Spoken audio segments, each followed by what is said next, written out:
Hey, welcome to the Tim and Gugabe podcast. This is your host, Tim Gugabe. How you doing? Yeah, not too bad. Ticking along. How are you, Tim? Good. You want to talk about the? We'll recap the main card. We always go quick on these, and then we'll get to the current card this week. Andrade Blanchfield. I did pick Blanchfield to win, even though I still favor her just because I feel like a takedown. There's so much upside, and you kind of saw that.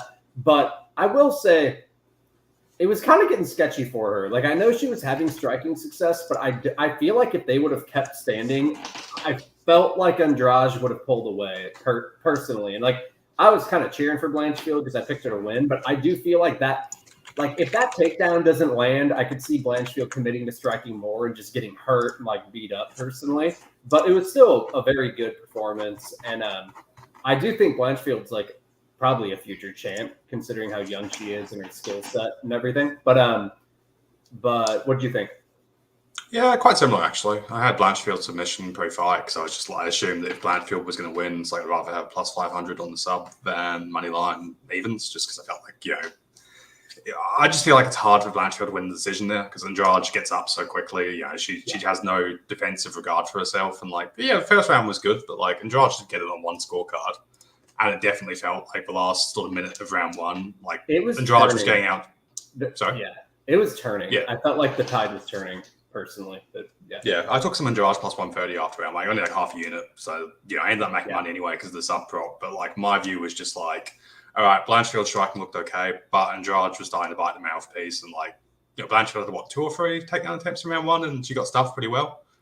It was kind of funny because and it was crazy because all her body lock shit wasn't working, and then she went to a reap, an inside trip on the body lock, and it worked. So it's she eventually figured it out, but if she didn't go to that reap, I feel like it could have got sketchy. I thought it was going downhill for her personally, but I picked her to win inside the distance because I did expect once she got on top, the passing was obvious was going to happen. I didn't know she'd get a choke that quickly, and I feel like there's probably permutations of that fight where she doesn't get that choke right away. It's kind of just opportunistic, good moment for her to jump on it with no hooks in. But yeah, she's good. It was it was a fun fight too. Definitely. But Palga, right? I don't even want to talk about it. Kind of whatever. I don't want to talk about any other fight on the card. It was Procneo Knight was funny. Come on. Procneo was funny. Yeah. I picked Procneo to win there. William Knight, it's because he's not very good, but that was he's capable of doing better than that, Yeah. Yeah, that was hilarious. Like I said, I picked Knight Procneo because I thought he would outwork him, but my outwork numbers were Procneo 100, Knight 40, not Procneo 100, Knight 5. And you would think maybe a takedown landed or two for Knight, maybe, and he would try something. Yeah. I thought there'd be a danger period, and then it would be Knight would get a bit tired. And then Procneo would just pull away kind of thing. I didn't think Knight would just not do anything. Yeah, it's fucking bizarre. But yeah, man. What else? Jamal Emmers was good. Again, the Russian guy turned out not to be the top 20 featherweight. God knows. We were talking about it. We tipped our cap on the podcast last week. I was shocked. How many featherweights would you play minus 170 over Jamal Emmers? Maybe Volkanovski. Pretty much everybody would be top 10-ish or have to be a really high process volume kind of a guy because Emmers is good at MMA. Even Calvin Kattar I wouldn't play minus 170. Emmers has a win over fucking Sandhagen. Yeah. He is good at MMA. Yeah, he has a win over Sandhagen. He in 5 rounds he beats Chikadze pretty clean. Even 3 rounds, he beat him. Yeah, again, I was one I thought he could have won that fight too. It's Jamal Emmers. Even dude, you know how high I am on Evloev. I wouldn't be jumping minus 170 Evloev over Emmers. I really wouldn't. It's hard to out grapple him, and he's a pretty good striker too, and he can grapple himself. But Emmers, he has issues with negativity and being a bit of an idiot, but those are the issues. Just mean that you can't trust him to go minus 300 against people. It's not so much he's competitive against apart from Holloway and Holloway and Volkanovski, the O2. I'd be all right, Emmers is going to get owned here, and even that would probably require 5 rounds. Yeah, and I don't know. Basically, he's won every round basically in the UFC in the fights he's won. So he's been dominant, and then he was beating the shit out of Sabatini and got knee barred. And then against Chikadze, he kind of was losing early and then took over. Like he hasn't had any bad rounds really in the UFC. Like he's fucking good. His main issue is that every time he fights, he's so good around. He's so well rounded. He insists on fighting his opponent and whatever they do best, and then he like has a 50-50 fight with like super specialists in their area of preference, which is like Sabatini, great on one hand, but also it's very fucking Ryan and go for a knee bar, like.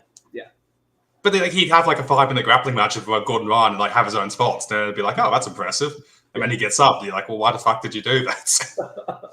Yeah, I like him though. Like I think he's a good. We've always kind of been high on him. Like we've always talked about that. He's a good fighter. This week I'm pulling it up.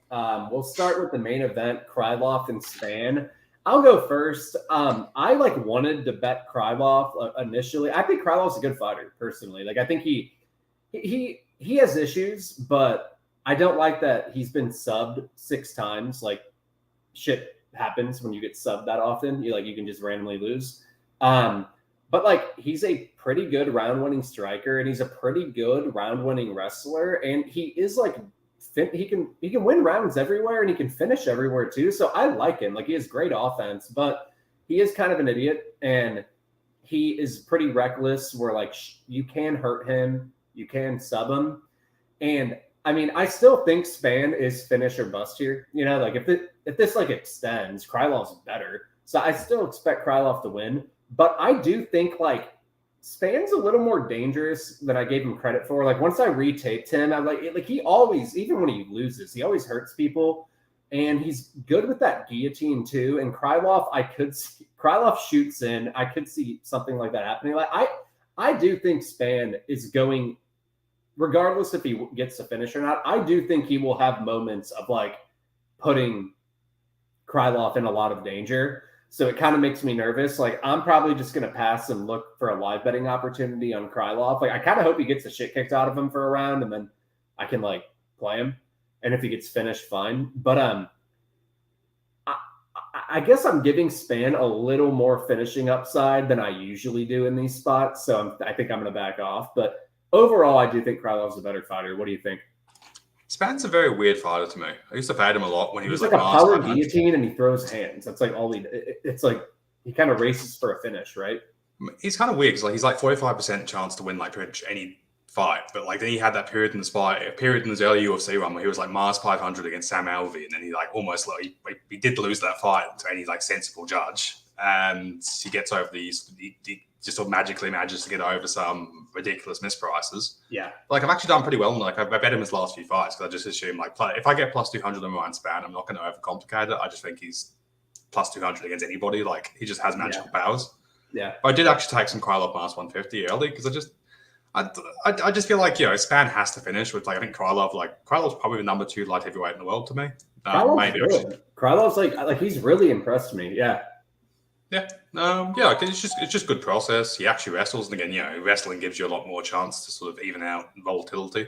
Yeah. Spann could definitely like round him athlete him or some shit like that. But I think Krylov's gotten better too. Like I feel like over the last couple of years, he's gotten a lot better. I think he's more of a coherent idea of what he's trying to do. Oh yeah, Buddy Tyrone. Good. Hello, Buddy Tyrone. Follow, yeah, one of our boys. His name's not actually Tyrone. Tyrone, I don't know. Type it out, Edward. Type it out phonetically for us so we know. But I'm pretty sure it's Tyrone. Tyrone. Fair enough. Well, I think if it has no E, it's Tyron, and then like if it has an E, Tyrone. Fair enough, Tyrone. I agree. So like I took Krylov minus 150 a little bit. I actually like Krylov KO. Like I got like plus 300 certain places. Like I think Spann's like not a terrible defensive grappler, but. Yeah, he's positionally, he is like positionally, but like he's hard to tap. That first round is gonna be chaos. He's gonna come out aggressive, and I do think he will like present danger. But like if he doesn't get that finish, I just feel like Krylov's better. And the thing is, like Krylov's fucking dangerous. Like he's probably just gonna knock Spann out at some point, honestly. But I don't know. I feel uncomfortable. I feel more uncomfortable betting Krylov after taping. Like going into it, I was like, I might play Krylov minus 150, and then I just got a little nervous, but whatever.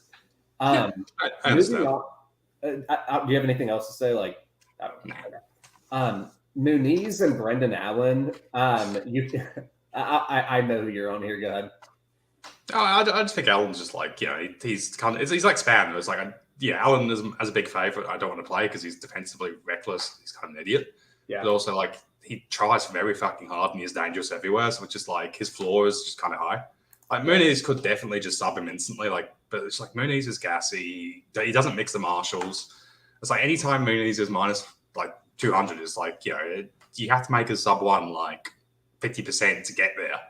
Yeah. And like, he could definitely sub him, but like, Allen survived against the same rider and that kind of stuff. And yeah, and like even like Muniz's like grappling game, like he goes for fucking arm bars. It's like he creates stupid volatility.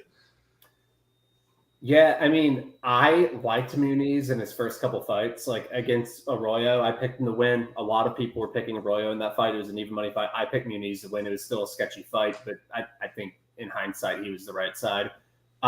I thought he was underrated initially, and now I think he's heavily overrated, like almost hilariously overrated. Like I don't watch much other content because I don't have time. But like one thing that I do watch, I won't even say the name of it, but the guy was like calling Muniz a future champion. I'm like, I mean, I guess he could beat Pereira, but like he's not gonna like if he fought Pereira, like he could. He probably finishes Pereira on the mat, honestly, but. He's not championship material. Like Pereira shouldn't be champion. You know what I'm saying? But yeah, if you told me Muniz hits another 2 big arm bars and like somehow wins the belt, like I'm not like he's got like a high roll ceiling. Like I'm just saying, like if Israel Adesanya fights the entire middleweight roster, he maybe loses like to 2 guys, right? Like if Muniz fights the entire middleweight roster, there's several guys I would pick to beat him straight, like several. I just don't think dominantly. Yeah, dominantly. Like they're gonna make him look like an idiot. But he's a future fade for me. I think Allen is the value side here. I'm not confident Allen wins though, just because I do think just watching Malkoun take Allen down and get stretches of top position, I just feel like Muniz probably will land takedowns early and have like I think a live bet is ideal here. Like Allen has better cardio. He's a better striker. I think Allen can take him down too. And I feel like Allen is a black belt in jiu-jitsu. It's not like he's getting subbed all the time. If he just survives, I honestly think he'll probably take over. I do think he'll probably be in bad spots early. I think it's dog or pass. I'm passing, but I'm going to be looking to play Allen live. Like I just don't like Muniz is very dangerous early, but then other than that, like if Arroyo was like a little better, he would have easily won that fight. Like any other person in that situation would have murdered him there. He's gassy. He's not a good striker. And I don't think his takedowns are all that good. It's just like he hasn't fought. Middleweight just doesn't have that many defensive wrestlers who can stop it. So he's kind of just imagine if he was at welterweight, like that skill set at welterweight, he would get fucking murdered. And also, it's like Malkoun, like I actually like rate Malkoun's fight IQ and shit like that. Like Malkoun will get on top of you and start wrestling rides and not get greedy. Well, like I think Muniz will get greedy, and like Allen is pretty good at transitioning if you actually like move. I just feel like if it goes 15 minutes, I don't think Muniz will get like dominant control side, and I like Allen will probably do more damage. He could take over just with cardio, but like I do think. Like Muniz can win this fight. Let's be real. Like he can, but I mean, minus 230. Fuck no. Like no, thank you. I just don't. I don't know. He just like is gassy. He's not that good of a wrestler, but he's good enough to where like the guys he's fought so far has made him look better than he actually is, and that's pretty much it. Like Allen is like borderline. It's like I don't completely like. There's gonna be like Marvin Vettori over Muniz, I would max bet. Like, yeah, would Vettori be favored there? Probably. Like, surely, but like he'd be like minus 1,000. If he's under minus 200, Vettori, I'm maxing him over Muniz. Like guys like that would just fucking murder this guy, and that's why I don't think Muniz is like a championship material. But like, it is funny because he probably could be the current champion. But yeah, look, it's going to be Muniz to lead safe for the #1 contender in 6 months. But Delidze's running into Vittori. Vittori is like the guy to take these guys out, Like, Correct. Because it's like he isn't easy to finish at all. He's maybe the most durable guy at middleweight, period. And he's a good submission grappler defensively. So I don't think he's going to get caught in like a fucking a calf slicer against Roman Delidze. But yeah. Do you think so? Augusto Sakai and Dontel Mays. I'll give you my opinion. I don't want anything to do with the fight. I'm not trustworthy of Sakai just because I don't think he's very good at minus 140. Just because he's not like I don't think he has a monster advantage on the feet, but I do think he's probably a better striker than Mays. But his defensive grappling is like terrible. So I'm just if someone only one person here has like a minus 400 path to victory, which is the grappling. So like Mays is a live underdog, but he's only Mays has only shot more than 2 takedowns one time against Parisian. I'm just like worried if you play Mays and he just fucking strikes, like you're probably sitting at a losing ticket, So that's my concern. I understand a lot of people seem to be on Mays this week. I understand the optimism considering the grappling hole, and we saw what he did to Parisian. I do think Sakai sucks as a grappler. I do think Mays can pull that off, but I'm just confident he doesn't go to that path of victory. I want my fighters, I want to know how they fight, and I don't know how Mays is going to fight. That's why I'm a big, I love guys like Merab and Grant Dawson. I know what they're going to do. They're going to shoot 10 takedowns. Mays might shoot 1 or 2 and lose. I have a feeling you're on Mays here. Yeah, I think it's no brainer. Obviously minus 300 path through grappling. If Mays gets on top. And I just don't think Sakai is a good striker. Sakai was perfectly competitive on distance strikes with fucking Chase Sherman before Chase Sherman gassed out of nowhere. Also, his chin is kind of sketchy too. It's that could happen too. His whole run up the division was just insane. His 2 attributes coming up were cardio / durability and tenacity.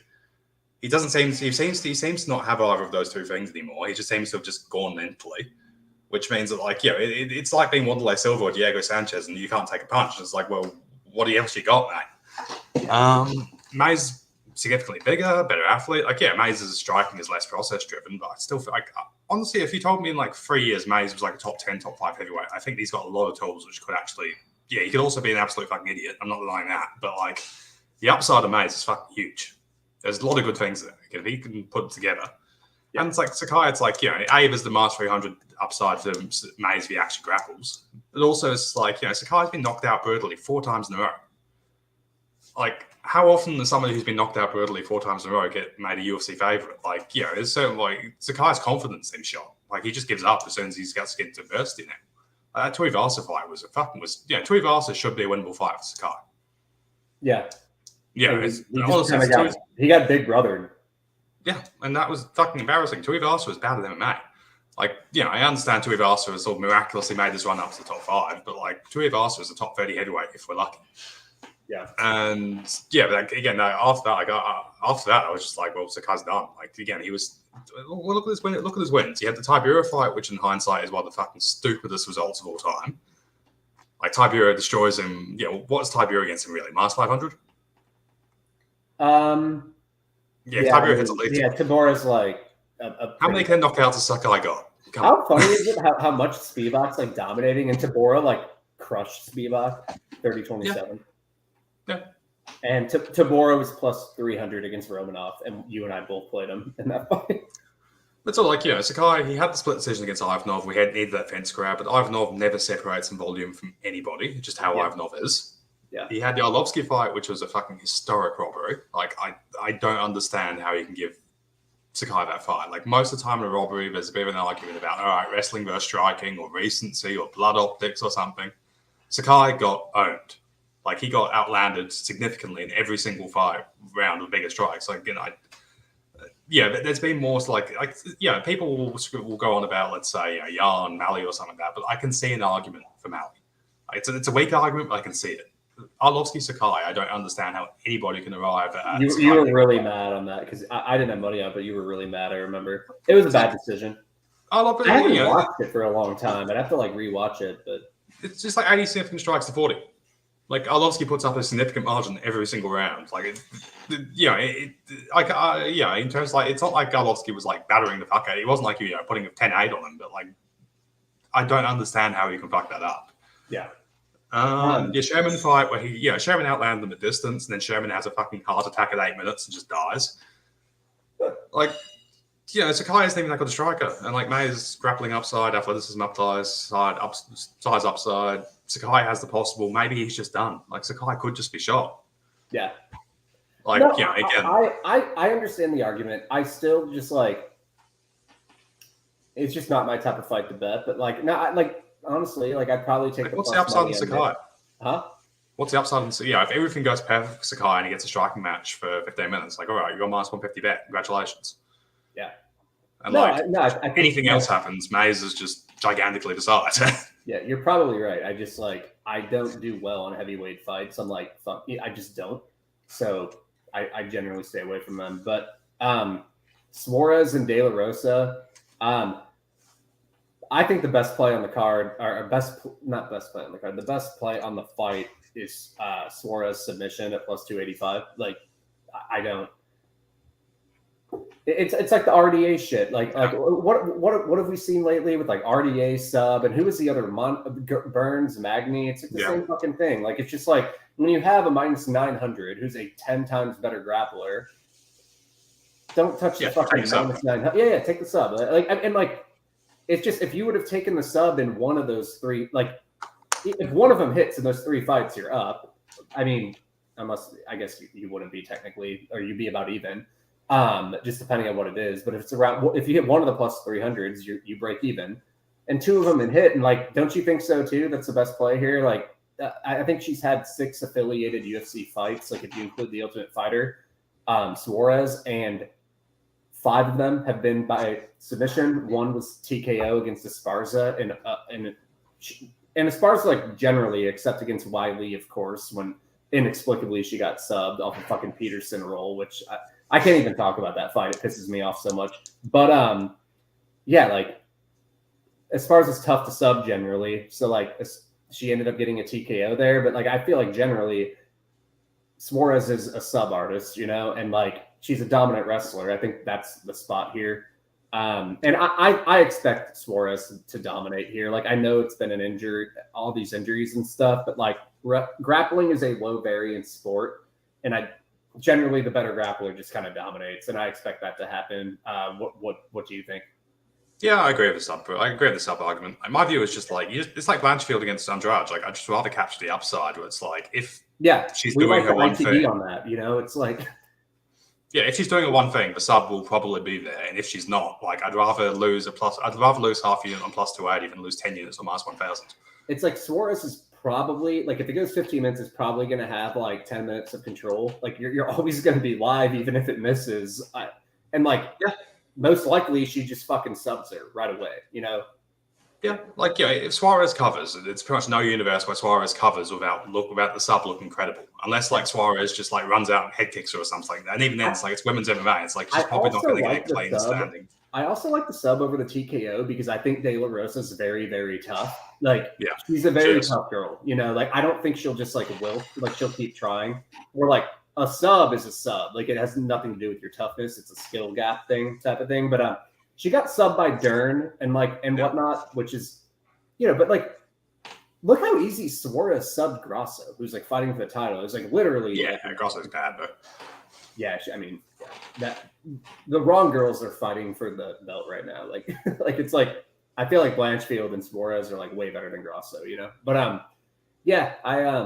I think it's sub here, but like that's the way to go. It seems pretty obvious to me. Like I would cap it closer to like a 40-50% outcome, So like why not?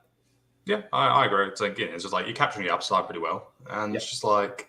And she's live to go. She always goes to her game. Like that's what you want out of a sub. Like she always goes for takedowns. Like I'm playing a little bit of sub. And like even though Suarez looks kind of shit, it's just like I'd rather be on sub and just be like, well, all right, she only got 2 takedowns today because she just looks like athletically off, or just like I think minus 800 is kind of stupid, but I'm no rush to play DLR, but also I'm just like massive layoff, upper weight class, DLR can wrestle a bit, and like I like DLR. She goes hard. Even if Suarez looks minus 200 and just like looks very declined, I would still think the sub would maybe be valued, or like you're like getting like and if she looks like a minus 900, I just can't imagine the sub not being live at all times. Like, and it's like plus 285. If it's plus 150 or something, I'd be like, whatever. Like I don't need to deal with that. But plus 285 is a big number, and even like plus 200, I'd be like borderline thinking about it. Plus 285 seems like a no-brainer. It's just a big return. Mike Malott and Johan. I mean, that Lennon fight against Darian Weeks was fucking. First of all, I did not think he won that fight. He landed 23 significant strikes in 15 minutes and ran away the entire fight because he was afraid to gas out. Like he did against Gabe Green. I don't know. Like, I think, I don't know. I like Malott. I think he's the rightful favorite, but it's like, I don't think he's good.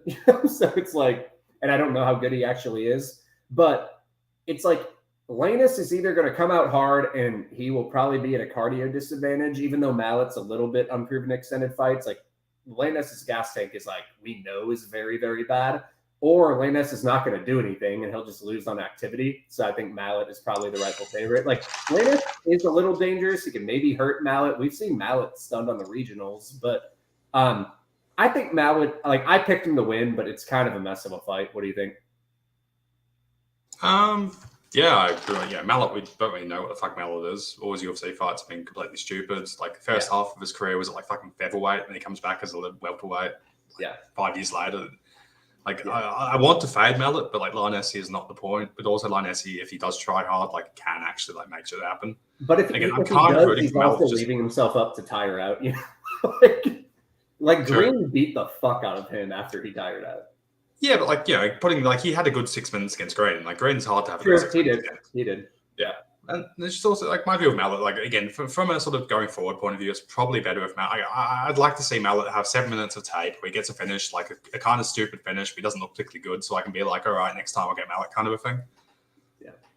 Like, there's no equity. And like, if Linesi wins, the market just decides they both suck. And then you get nowhere from equity for the rest of their careers. Or like, if Malott gets the wins, like, you might get a decent price against Malott against a live body. Yeah.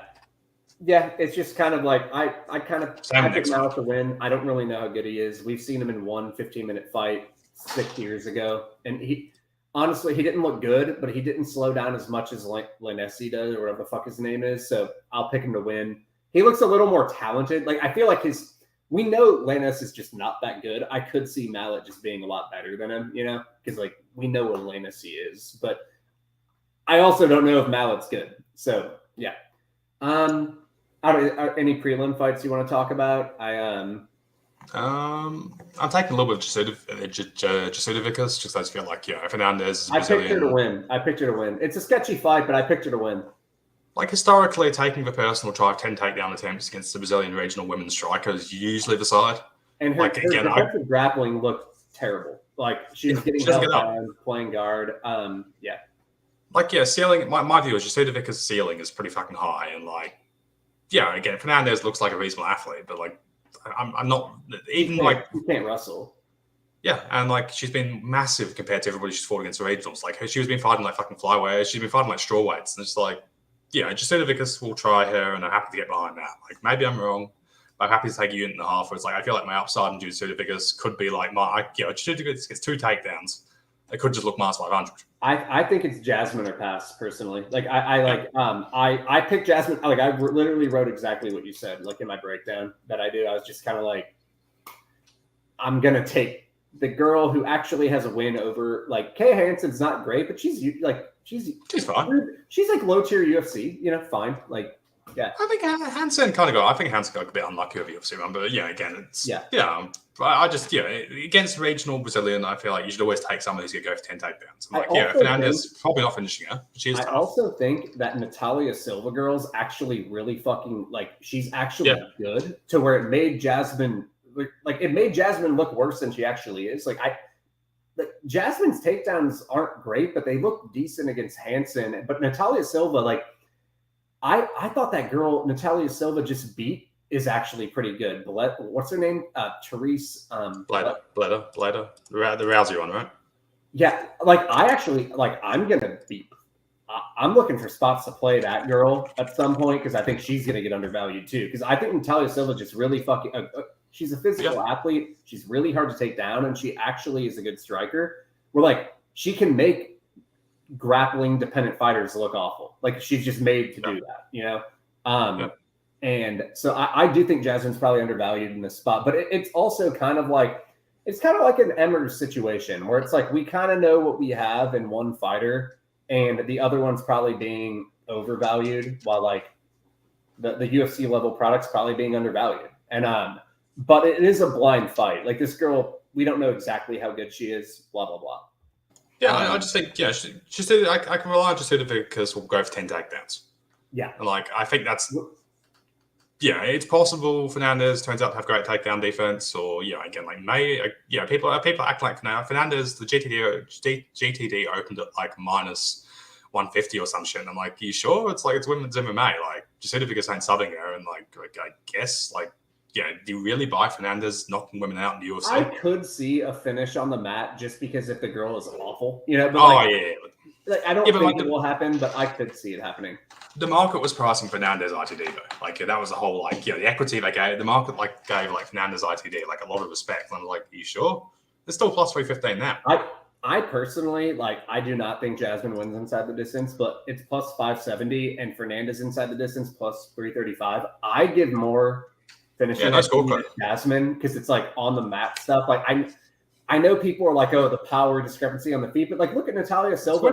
It's still women's MMA. It's not Jasmine is tough too. We're on the mat. If this girl just is terrible, it's just ground and pound is more reliable to get finishes or subs than women's MMA striking. And it just might. There's just a chance Jasmine could be tiers above on the mat. So I think she has more finish equity personally. I don't expect it to happen. I think it's going to be a thing where Jasmine is way worse on the feet, but she'll be able to land those takedowns and get dominant stretches and probably win a couple rounds and get the decision. That's what I think is going to happen. But it is a sketchy fight. The girl is semi-physical, but she's still her hips are terrible. She just gets taken down easily, and Yeah, I think Jasmine should be at minus 150. That's my gut feel. Yeah, I would probably cap her on there, minus 150. I think that's fair. Balance probabilities. I just feel Jasmine has we know what we're getting. Maybe Fernandez ends up being an elite prospect, but I don't really see it. How many times do people turn into Natalia Silva? Exactly. We usually look if she turns into Natalia Silva, great, you're fucked on this bet, but it doesn't happen much. Usually they turn into fucking that guy who fought TJ Brown, who was awful. Yeah, Eric Silva. Yeah. All right. And she has no real fucking competition's awful. And just where is this coming from? I wasn't impressed by her tape at all. Yeah. Yeah. Well, that's everything I got. What's up, man? What's the next card? Oh yeah, we got 285. We have a couple guests coming for next week. I'll tell you. I won't spoil it here, but we have a couple guests. It's not Magic and Gambas this time. I will get them at some point. But we have a couple, so that will be fun. We'll do it kind of same time. And I love I'm always wearing Tottenham shit on here, so people always got the coys on there. But yeah, that's a fun card. It's a good card. Garbrandt Jones will be hilarious. Marquez Barrialt will be a shit show. That'll be fun. Yeah, I think it's decent bets on the early MLs. But kind of whatever about it. It's going to be Jones is a legitimate superstar, so it'll be cool to kind of see him back too. I feel we haven't. I feel like the Volkanovskis and the Israels, they don't seem like big events. Like if you were watching like 4 or 5 years ago when McGregor, Rousey, or Jones fought, it felt big. You know, like it just felt It feels bigger. Like if you guys were watching when Anderson fought, like his pay-per-views were big too. And like the McGregor ones were like on another level, but Jones always had like 700,000 to 900,000 pay-per-view buys, which is a lot. Like I'm excited to kind of make it feel like a big event again because I feel like it's been a while. The quality of the MMA is like great right now. Like I mean, Volkanovski and Islam are awesome, but the events don't feel too big. You know, when's the last like big event? I guess like Poirier, McGregor. McGregor. I feel like Ngannou vs. Gane maybe was the most like recent. I don't think Ngannou's a superstar. Like people talk about that. Like his pay-per-views don't sell all that much, and like McGregor, Rousey, Jones, who else? St. Pierre was a big one. Yeah. Lesnar was big. Like people probably weren't watching then who were watching this, but he was real big. Yeah, just looking, I think the Gane's probably the most biggest. Like again, I don't think the Gane was like a massive pull, but I think just like compared to like the MSG cards yeah. always seem kind of big because it's MSG. Like they always seem a little bigger because you know. But yeah, I'm excited for like a Jones card. I don't know how much it will sell because he hasn't been around for a while, and Gane I don't think is like a superstar at all. Gane's a good striker and everything, but as far as like a personality, I don't think he's big. But it would be cool to see a Jones card. Like, yeah, and it'll be cool when McGregor eventually fights Chandler too. That'll feel like a big event. Should be good. Yeah. But all right, that's everything. Thanks for the comments, and Gugabe, I will see you next week. Yep, catch you guys. Thank you.